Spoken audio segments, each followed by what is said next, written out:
Continuamos entonces con la explicación del ejemplo de cuarto principio, correlación entre la gradación y la propensión a las sobrecargas máximas.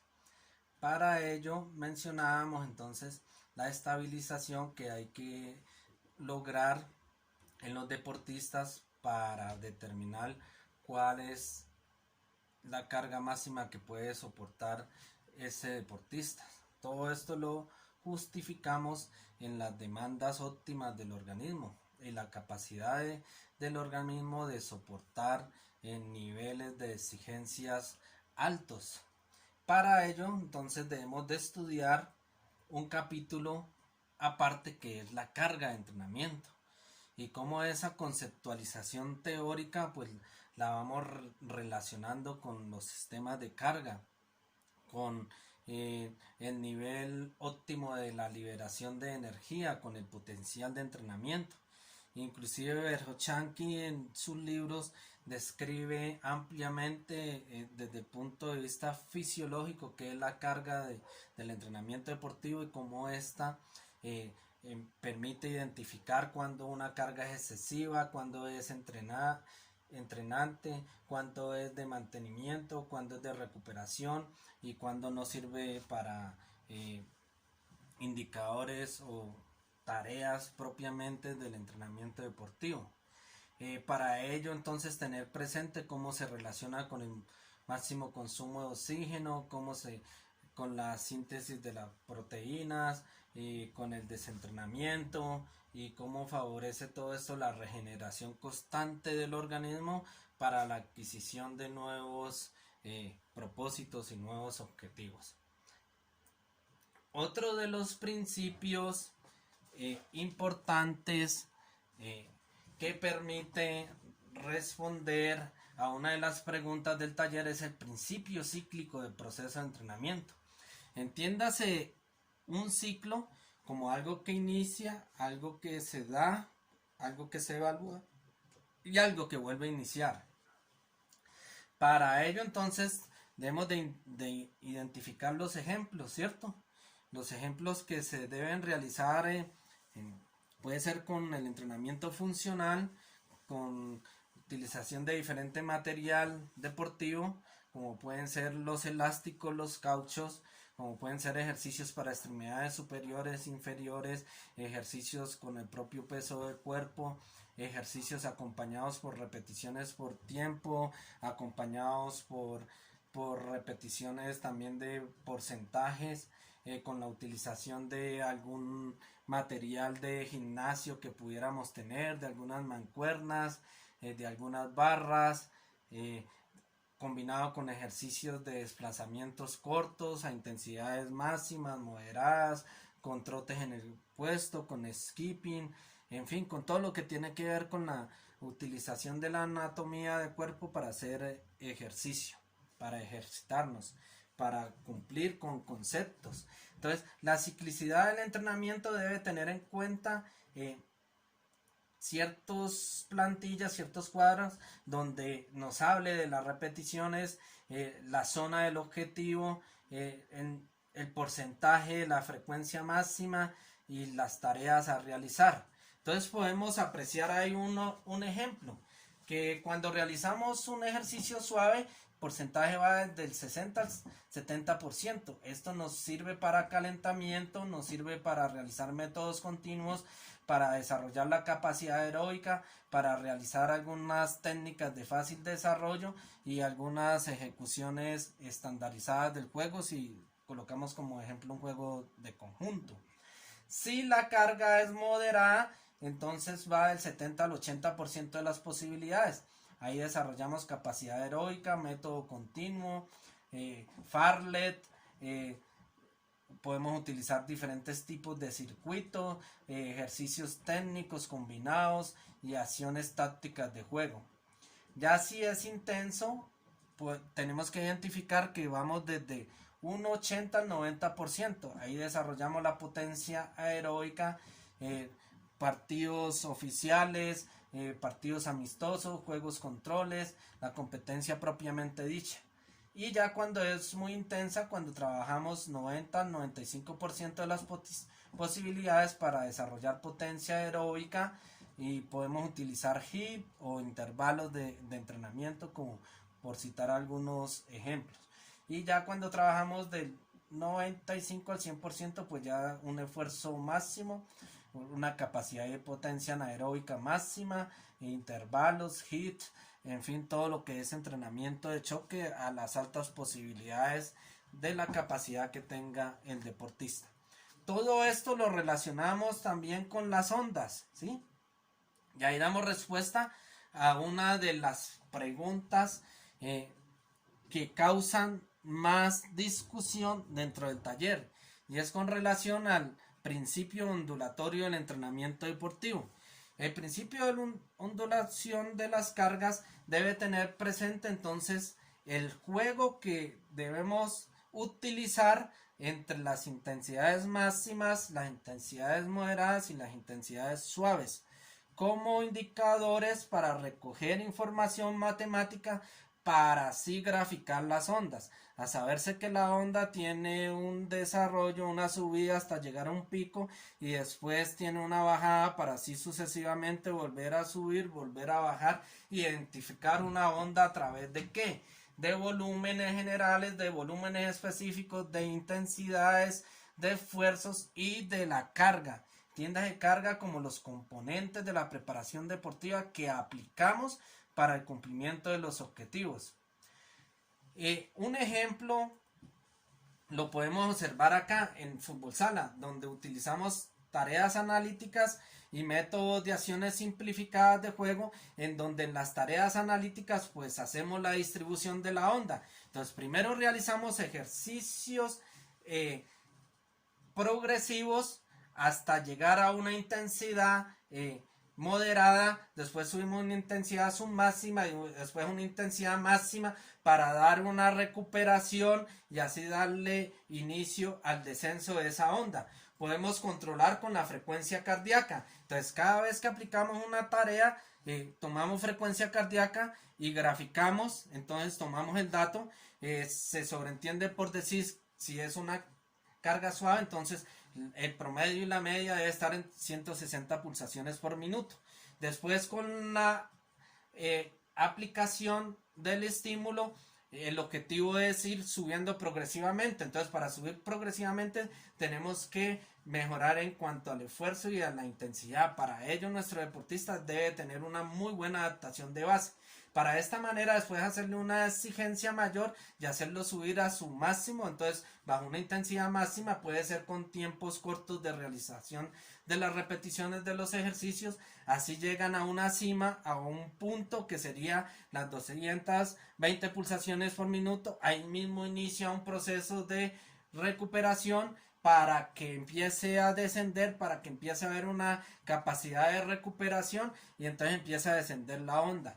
Esta es una de las formas de los indicadores fisiológicos de cómo hacer una onda, pero también pueden realizarse ondas a manera de repeticiones, puede ser por frecuencias técnicas, puede ser por porcentajes de fuerza, en fin, de acuerdo a las tareas. Entonces puede resultar ondas cuantitativas y ondas cualitativas. Lo importante aquí es que siempre debe haber una mayor toma de decisiones, una mayor frecuencia o un mayor esfuerzo, dando esto también como parte importante, ya que en el entrenamiento deportivo se desarrollan tanto aspectos fisiológicos, pedagógicos, metodológicos, de reglamentos, y que todo eso nos lleva a analizar que a una máxima intensidad debe haber una recuperación para que así el entrenamiento sea lo más efectivamente posible. Otro de los principios es el principio de carácter cíclico del proceso de entrenamiento. El carácter cíclico del entrenamiento, su palabra clave para definirlo es la sucesión. Sucesión que debe llevar a una conclusión.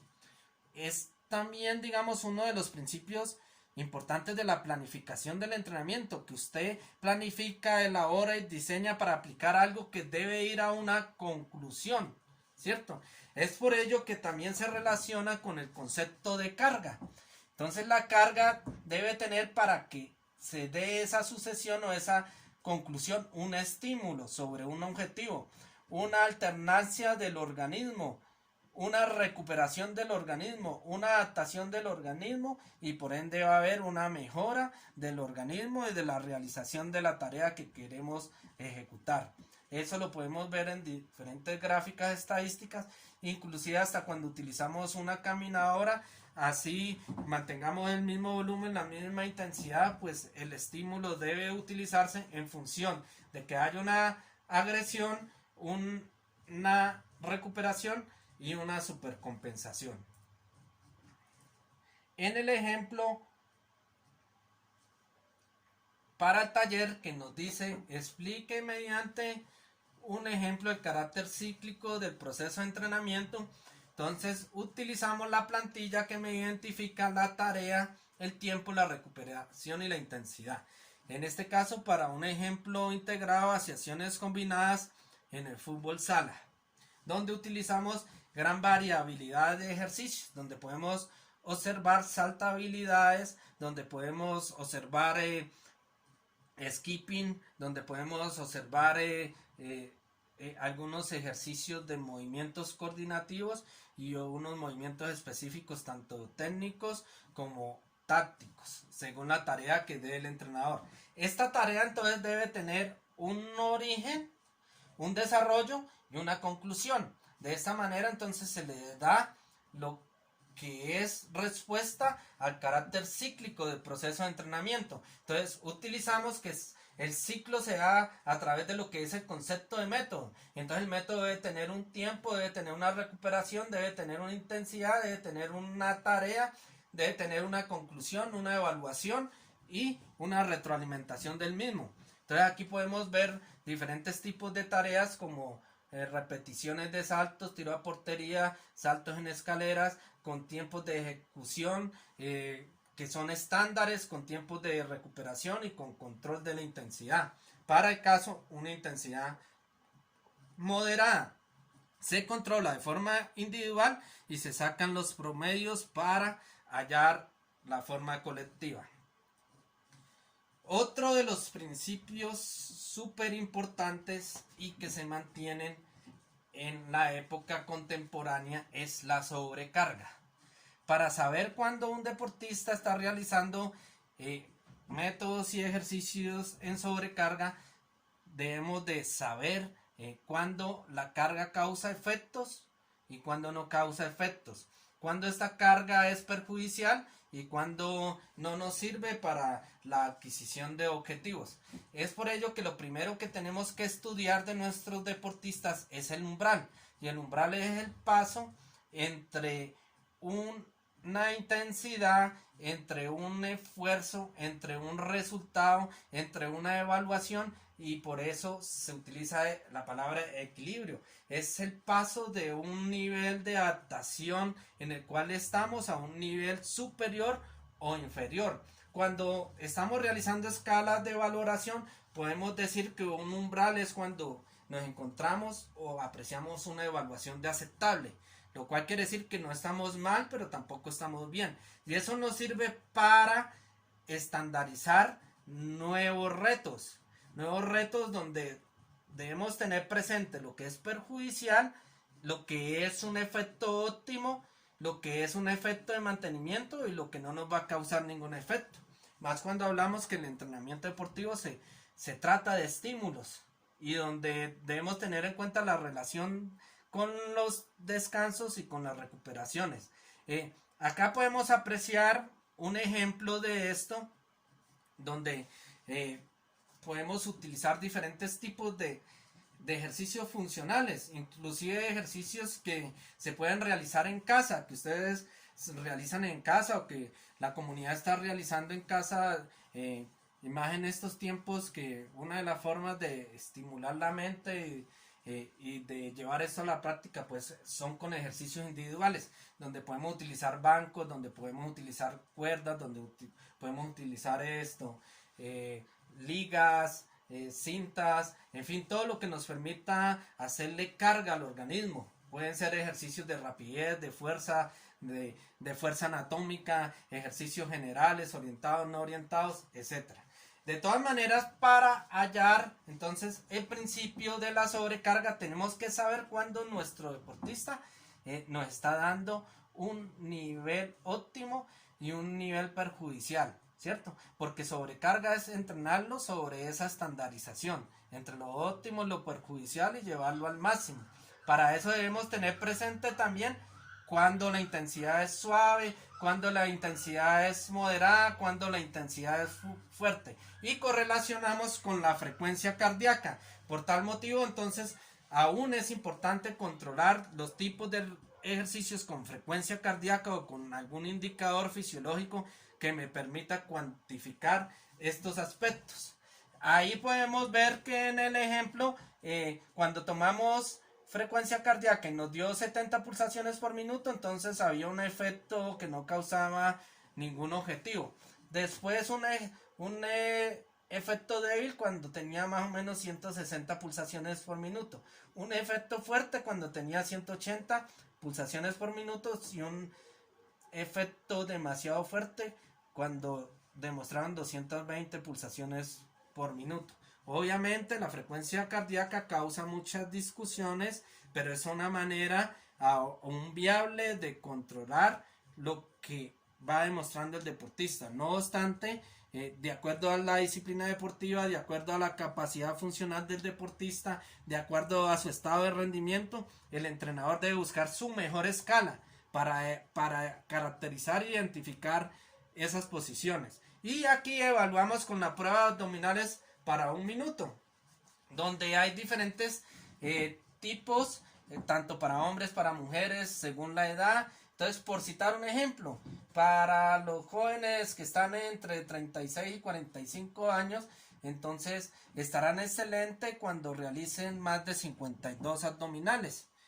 Eso es un test bastante aplicado, bastante confiable y bastante validado, lo cual nos da muy buenas indicaciones para controlar ejercicios sencillos de fácil realización y que nos permiten entonces tomar como ejemplo para la realización de su taller.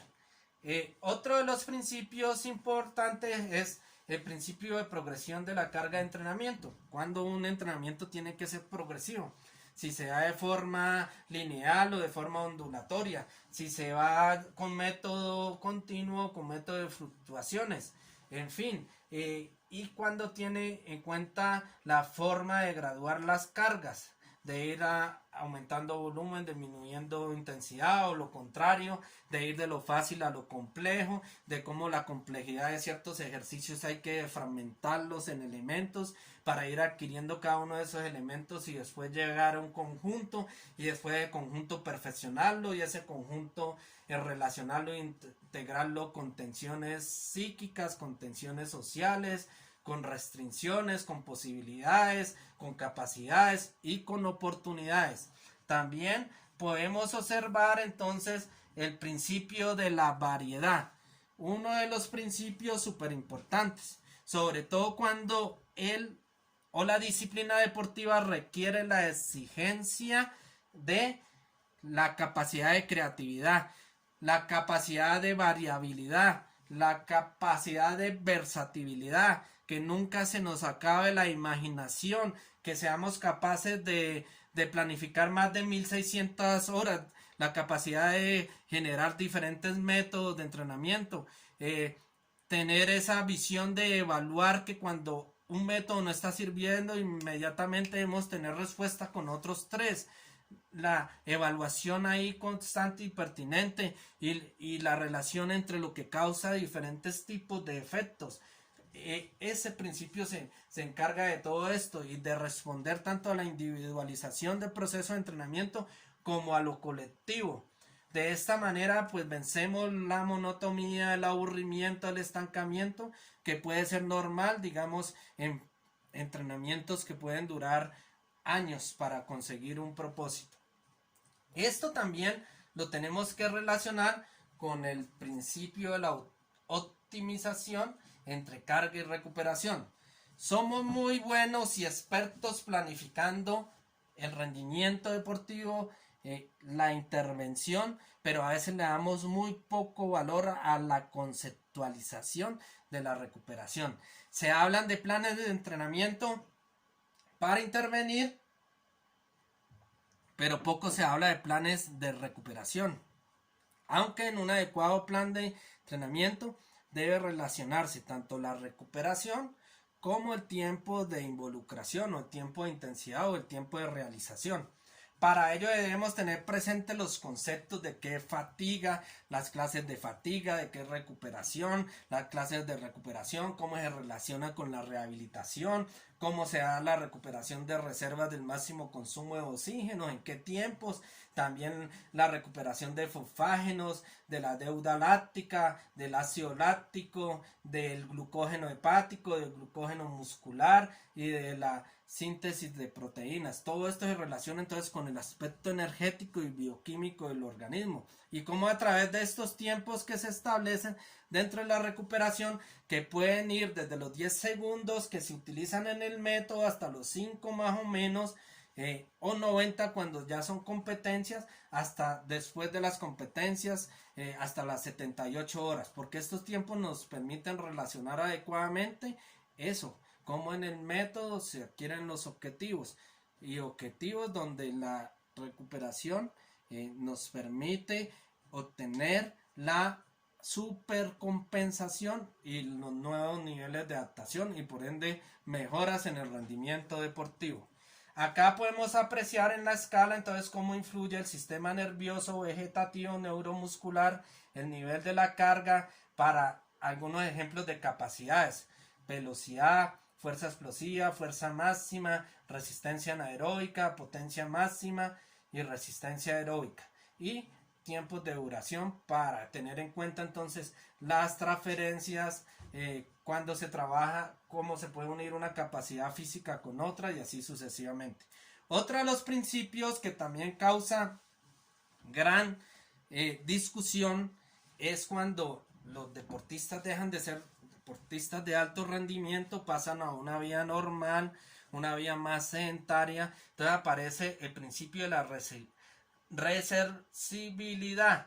Entonces, cómo se va perdiendo los niveles de adaptación a medida de que dejamos de entrenar la frecuencia de horas que exige el alto rendimiento. Entonces, cómo se va perdiendo sin entrenamiento o con entrenamiento ya básico a nivel de las semanas. Entonces, se dice que más o menos se pierde un 10% de rendimiento deportivo por semana. Y vaya usted adquiere un 10% de su potencialización, de su máximo rendimiento, a ver si no necesita de años y años de trabajo para adquirir ese 10%.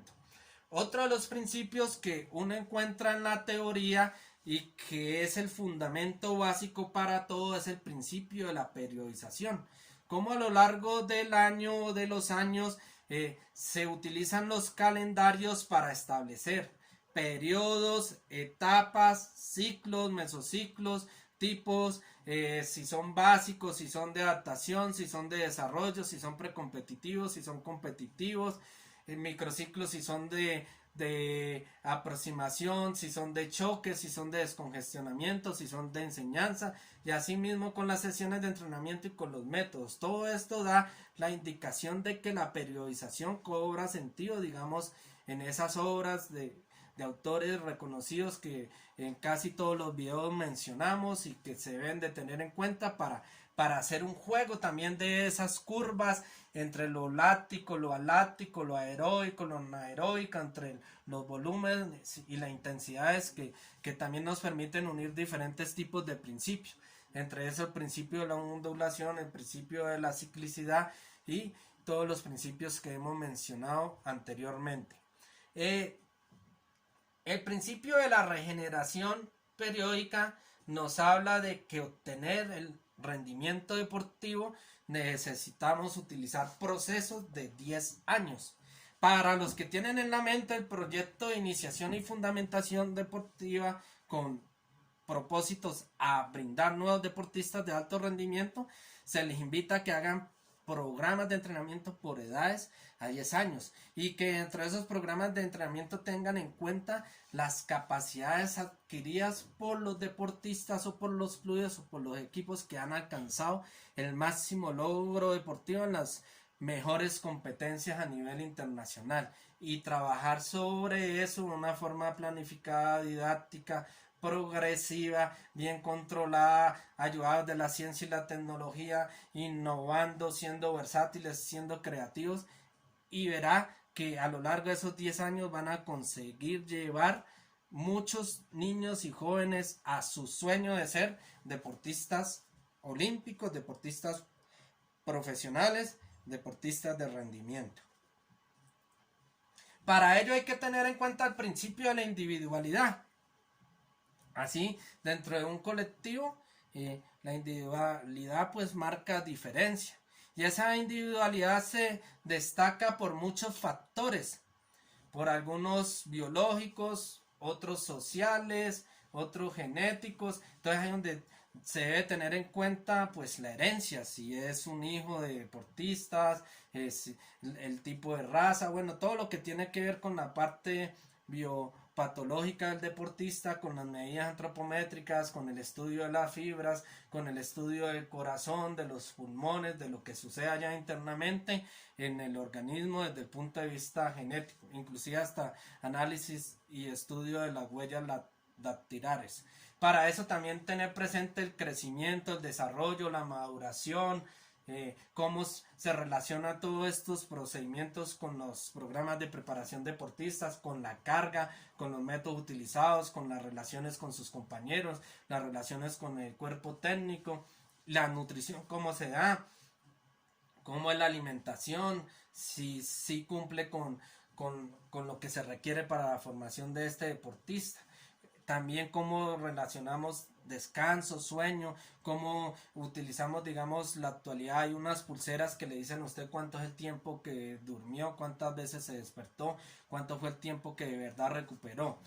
También esto con el nivel de condición, si se mejora rápidamente, si adquiere rápidamente los conceptos, la aplicación, las capacidades innatas que tiene esta persona para la realización de las tareas que le guía el entrenador. Todo esto debe realizarse con una adecuada motivación. Esa motivación, esa comunicación, eso de soportar trabajos largos, metas personales, la satisfacción que adquieren la consecución de una medalla, de un triunfo deportivo, en fin, como uno de los principios principales ahí para adquirir, digamos, esos objetivos, esas tareas de la preparación. También la influencia ambiental, el clima, cómo se relaciona eso con lo emocional, cómo es la relación con el entrenador, las variables ajenas también.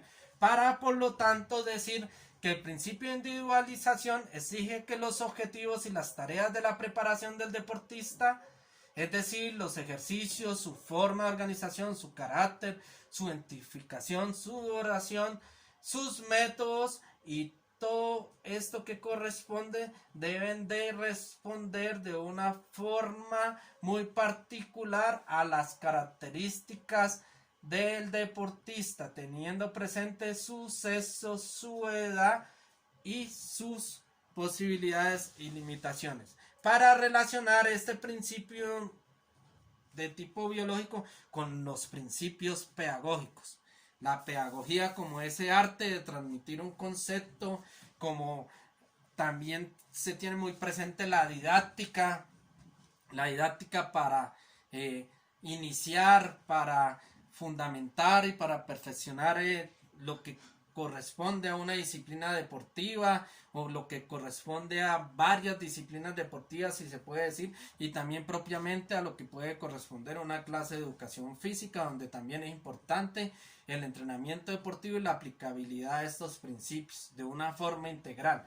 Es por ello que aquí tenemos o debemos tener presente el principio de lo consistente, guiar al deportista de acuerdo a los objetivos, facilitar que el conocimiento se adquiera, hacer partícipes al deportista de la preparación, de la estructuración, del conocimiento teórico de la disciplina, tener en cuenta el principio de la planificación como algo sistemático, como algo a largo plazo, como orientar siempre los objetivos, como describir claramente esos objetivos, como presentar atención al ordenamiento de los ejercicios, corregir errores a medida que van apareciendo, proporcionar al deportista una representación mental de lo ideal, para eso apoyarse en videos, en fotogramas, bueno, ¿quién es el deportista ideal que me realiza ese gesto técnico tan perfecto para copiarlo y así transmitirlo? Para esa forma entonces acercarnos a la fiabilidad y a la confiabilidad de las cosas.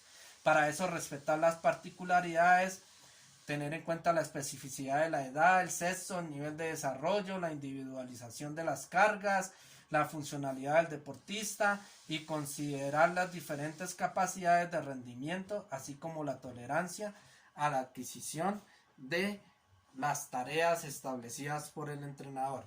De esta manera llegamos al principio más importante de la época contemporánea, que la idea es unir todos los principios en este, y es el principio que nos orienta al entrenamiento integrado. Sobre todo integrado tiene más funcionalidad o más posibilidades en los juegos de conjunto, pero eso no quiere decir que no haya integración en otros tipos de disciplinas deportivas.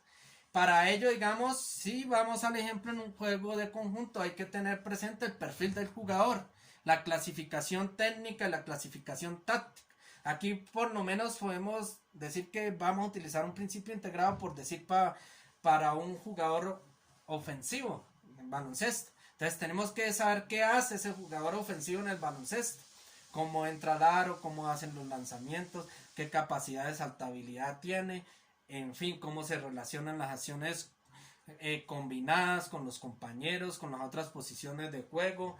Para ello, cuáles son los métodos analíticos y globales y productivos que utilizamos para el cumplimiento del objetivo, cuáles son las acciones motivacionales, cuáles son los estilos principales de atención al aprendizaje, cuál es el repaso mental de la ejecución de pequeñas jugadas de laboratorio, cuál es el análisis de la forma del juego del contrario, cuál es la concentración que hay que tener al lanzar para convertir cada vez que tengamos la posibilidad en puntos, cómo se da esta relación con el juego propiamente dicho, cómo el jugador es el protagonista, cómo se da el aprendizaje racionalizado, cuáles son las situaciones próximas a las competencias, cuáles son las tareas sociomotrices con transferencias, cómo es el entrenamiento simultáneo, cómo es el equilibrio entre adquisición de los aspectos motores y cognitivos, y cómo se da la interpretación de las distintas formas del juego a través de la responsabilidad individual,